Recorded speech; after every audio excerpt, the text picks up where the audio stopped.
Good morning, my friend. I hope you are doing great. It is Friday, 21 July, 2023, and we are 3 days post-launch of Hope is the First Dose. The book is out in the world.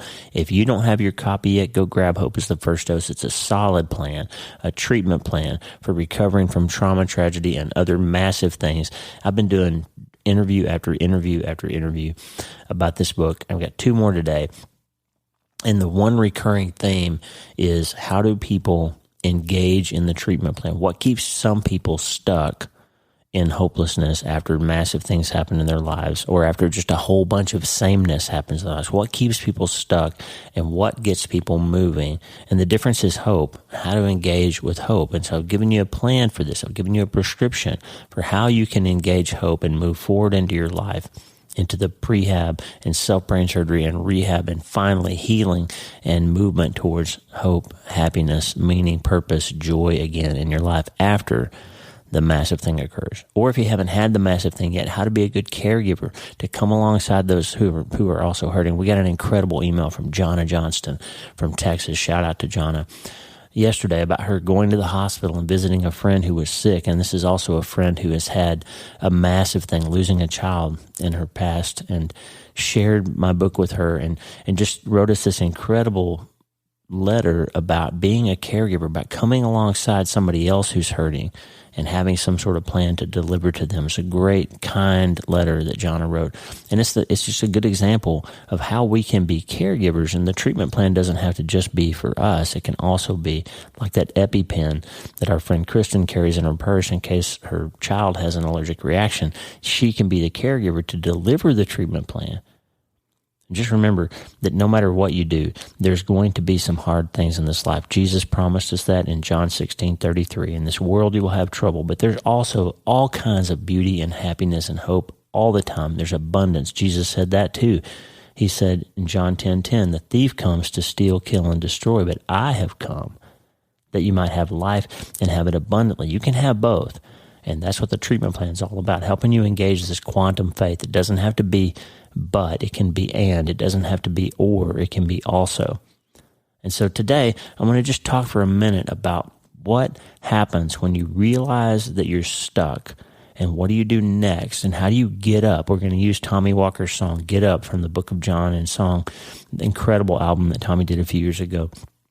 This song, Get Up, is high energy, high pace, but it's about the guy that was sitting by the pool, and Jesus said, what's going on with you? And he said, I don't have anybody to help me get into the pool. There was this sort of legend that if you could get into the pool while the waters were disturbed, that you would be healed. And this guy had somehow gotten himself there. He'd been crippled for 38 years, and he'd finally gotten himself somehow to the edge of the pool, but he couldn't get any farther.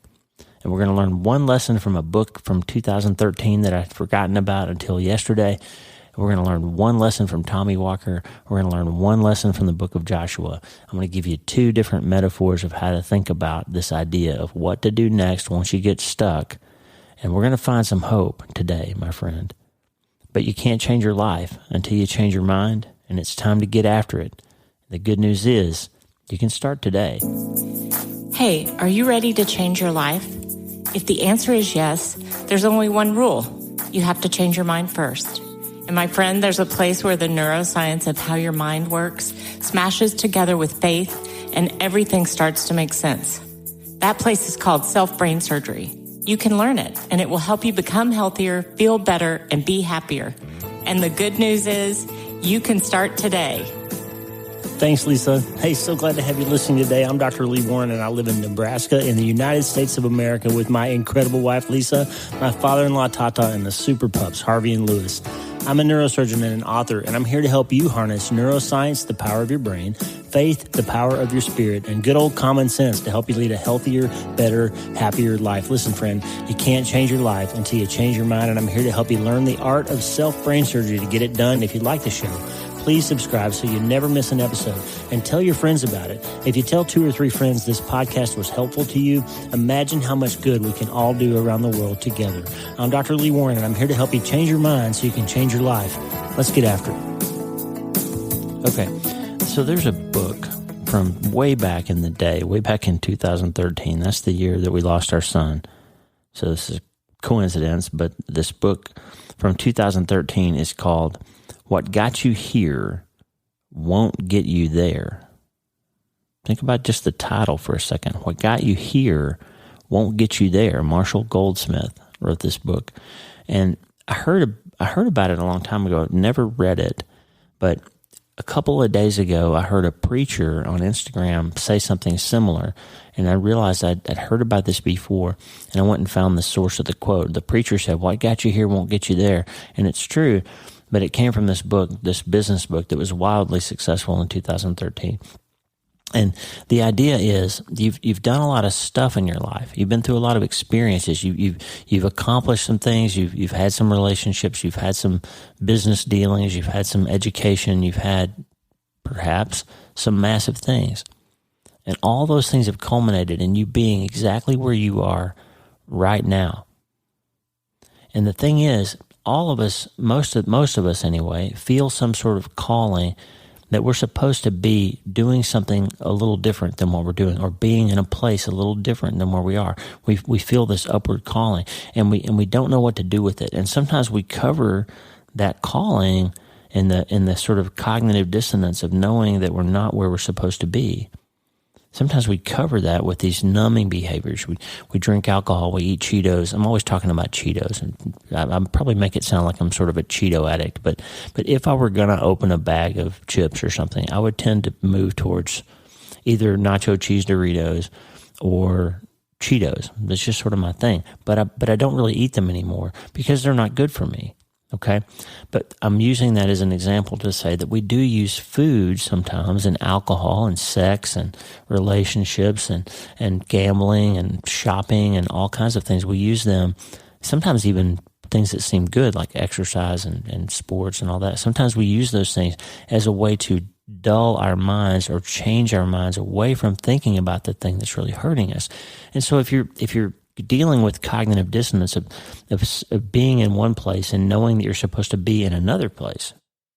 And even if that place is that you know it's time to try to get up and move through the grief and the pain and stop the behaviors that you've been using to cover it, and God is calling you into some higher place. Or even if you're not a believer, if you've been suffering with something for a long time, and you just can't find that peace and that joy and that happiness anymore, and you know there's something better in your life, your heart is telling you, and you've seen other people do it. You've seen people recover from massive things before, and you can't figure out why you're not making that progress. Or you just haven't found your way again, and the light seems dimmer in the world than it did before.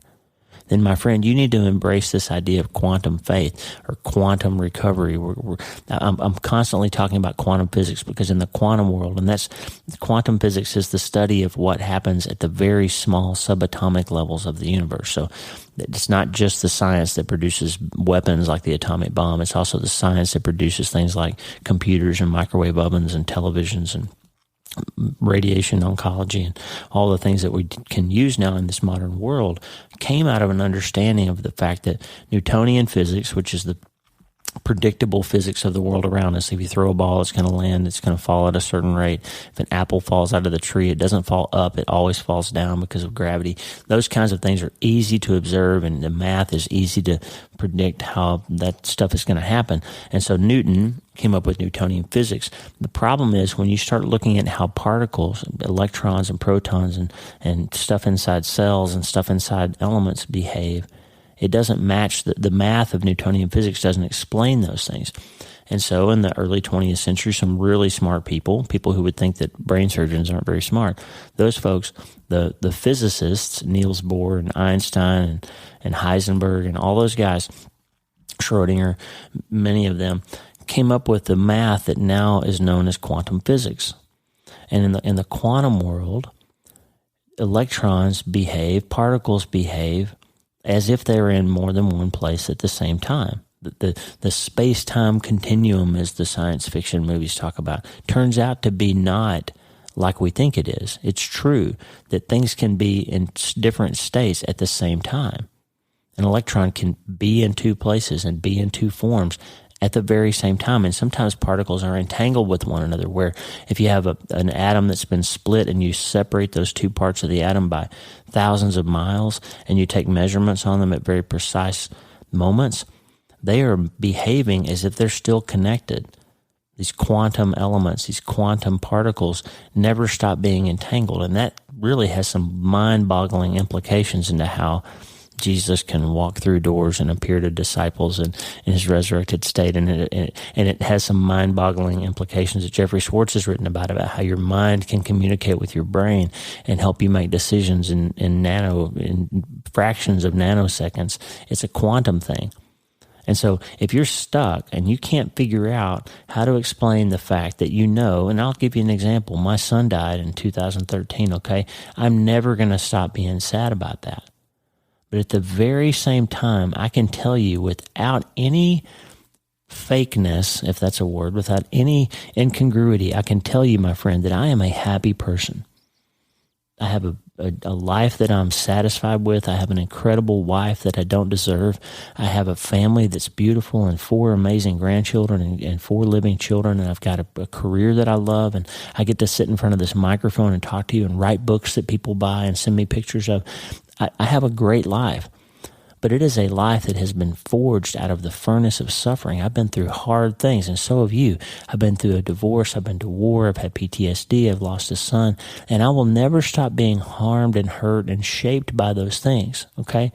But the fact that there is quantum physics that says that you can have a world that's hard in John 16:33 and an abundant life paid for and authored by Jesus in John 10:10, those two things are true at the same time. It's not but, it's and. Okay? So, all of that to say this, my friend, wherever you are in the world right now, and I would love to hear from you. If you've never written in or you've never emailed me, lee@drleewarren.com, or comment on this post, I would love to hear from you, where you are, what you're doing, how this is hitting you, what you're thinking about. Especially if you're reading Hope is the First Dose, I hope I get to hear from you. Send me a picture. Send me a note. I want to hear.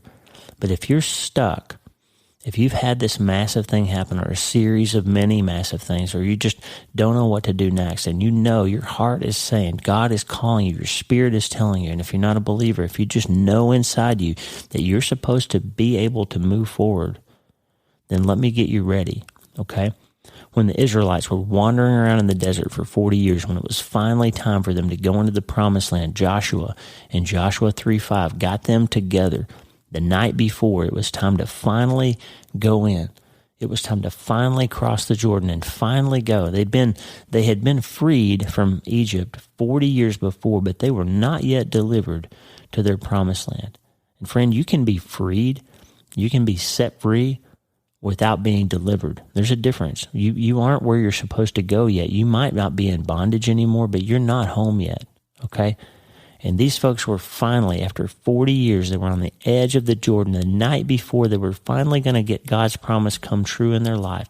This long narrative arc of a story that they've been involved in for 40 years, after hundreds of years of their people being enslaved.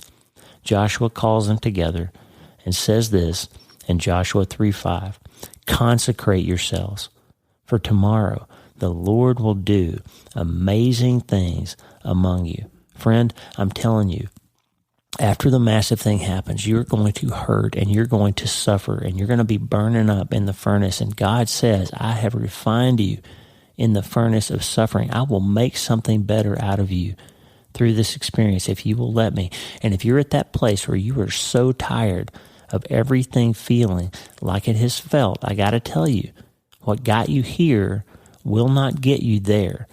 You can't just suffer and then one day get up and be the same person and walk into the promised land. You have to do what Joshua said. You have to consecrate yourself. You've got to be ready to change. You've got to embrace the treatment plan, and you got to get after it. And it's time, friend. It's time to get up. Like that guy at the pool in the Gospel of John. And Jesus said, what are you doing? And he said, I can't, nobody will help me get into the pool. What got him there wouldn't get him into the pool. What got you here, friend, won't get you there. Now, I want you to give you 2 thought experiments. One is this, and this came from the book, What Got You Here Won't Get You There. Think about yourself as a 95-year-old person, or if you're already 95 and you're listening, think about yourself as a 100-year-old person. And that sounds funny, but let me tell you, if you're 95 and you're listening to a podcast, then God's still got a plan for you, okay? You're still savvy enough to be listening to podcasts at 95.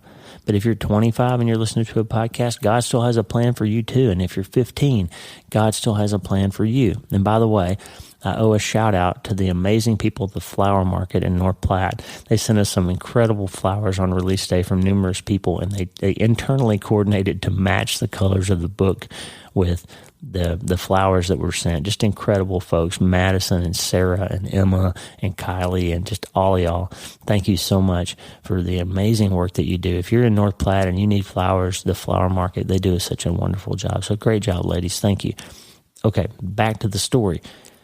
If you are 95 or 85 or 75 or 65 or 55 or 45 or 35 or 25 or 15, if you're 5, you're probably not getting too much out of this podcast. But if you're 15, you're probably ready for some of these messages. But wherever you are in your life, friend, on the long arc of your story, where you are now, and the things that have happened and the things that you've done and the decisions that you've made will not take you to that place that you know you're supposed to be, because you've got to change something.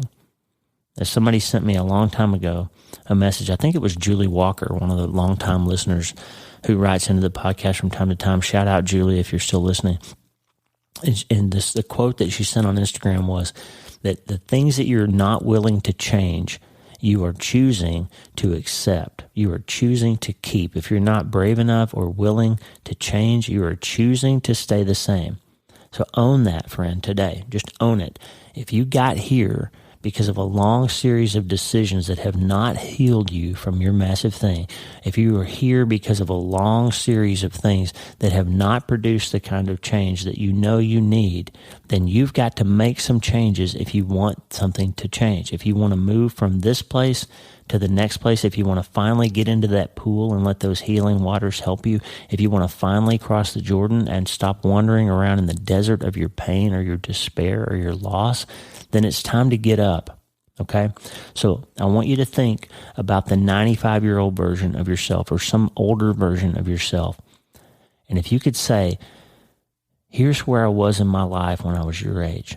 And here's the things that I changed so that I could be happier, so that I could be more whole, so that I could embrace more fully God's plan for my life, so I could consecrate myself and finally cross that Jordan. Here are the things that I had to do to make that happen.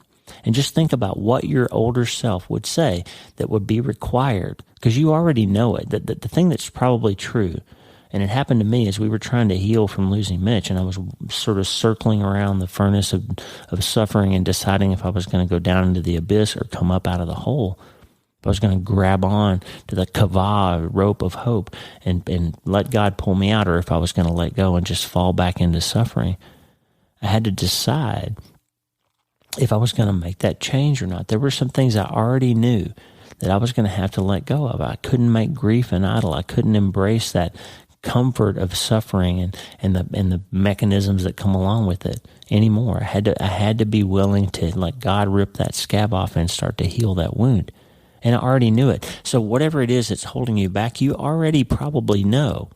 You might need a mentor, you might need a therapist, you might need a physician, you might need a pastor, you might need to confess something to somebody and talk about it and get it out of your head and onto paper and out into the street as a plan.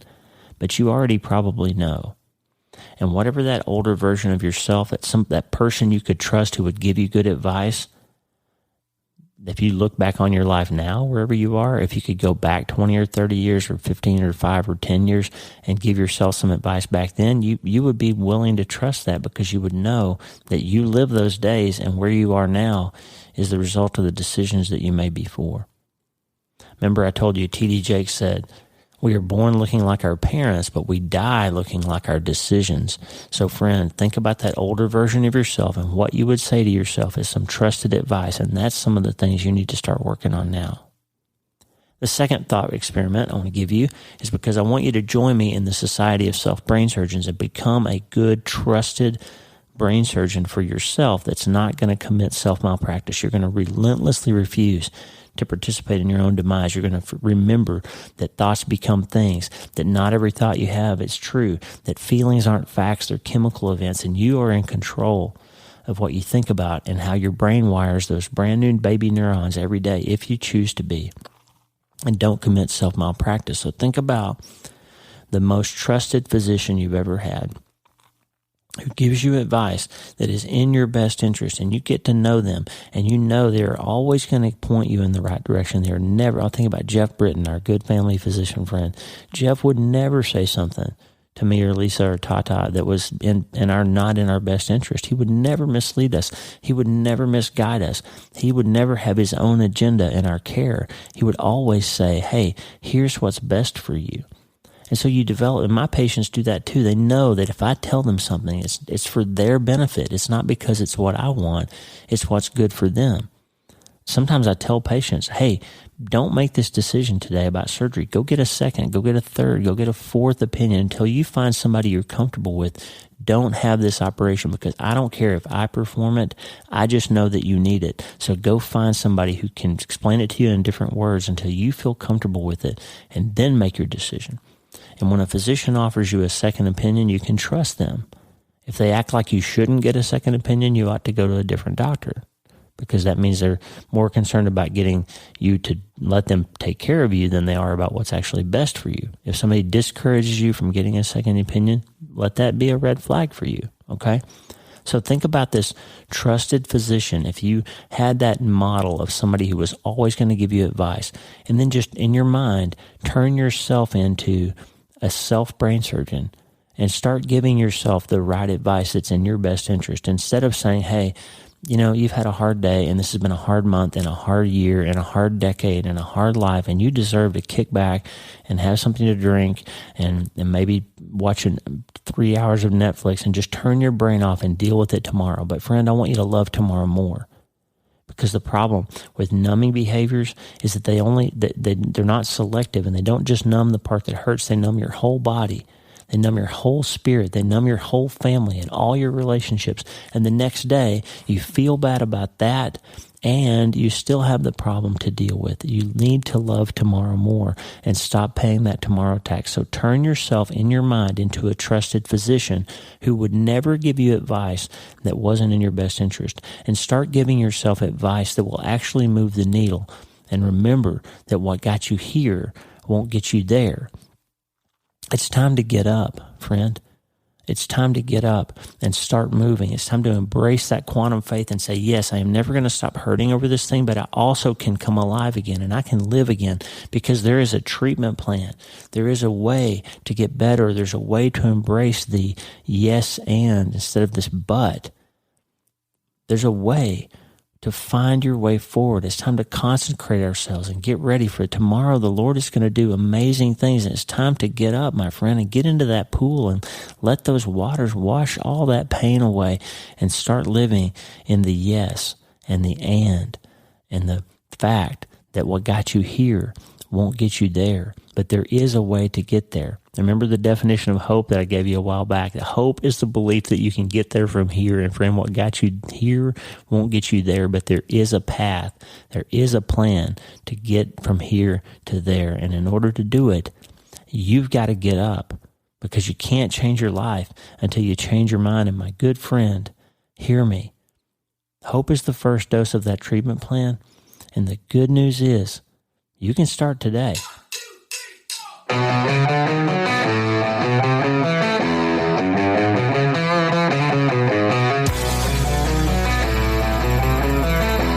just want to encourage somebody today. If you know that God has been good to you, you ought to put a smile on your face. God is telling somebody right now, get up out of that situation. Listen, get up, pick up your mat and walk. Get up, now is the time to move on. Get up, healer, he is now come. Get up, you can get up. Rise up, shout out the victory song. Rise up, now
what we're talking about. So I need you to sing this little part with me. Say, get up, get up, get up.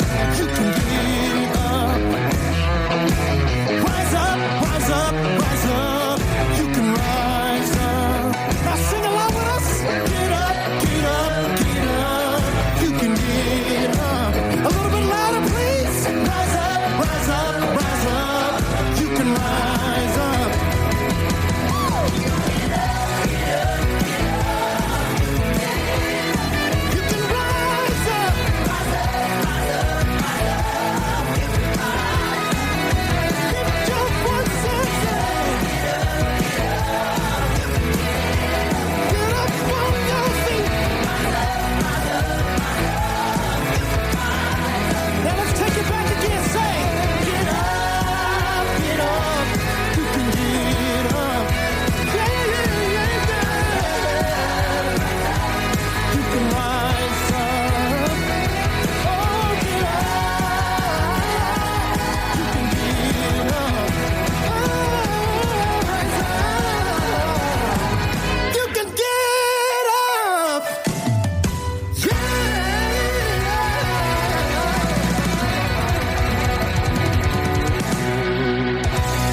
Hey, thanks for listening. Please subscribe to the show so you automatically get every episode. And if you like the show, you'll love my weekly letter. Check out my writing at drleewarren.substack.com, drleewarren.substack.com. Get the free newsletter every week for my best prescriptions for becoming healthier, feeling better, and being happier through the power of faith and neuroscience smashing together via self-brain surgery. drleewarren.substack.com. And if you need prayer, go to the prayer wall at wleewarrenmd.com/prayer. The theme music for the show is Make Us One by Tommy Walker, graciously provided for free by the great folks over at TommyWalkerMinistries.org. Check it out and consider supporting them. TommyWalkerMinistries.org. Remember, you can't change your life until you change your mind. And the good news is you can start today. I'm Dr. Lee Warren. I'll talk to you soon. God bless you, friend. Have a great day.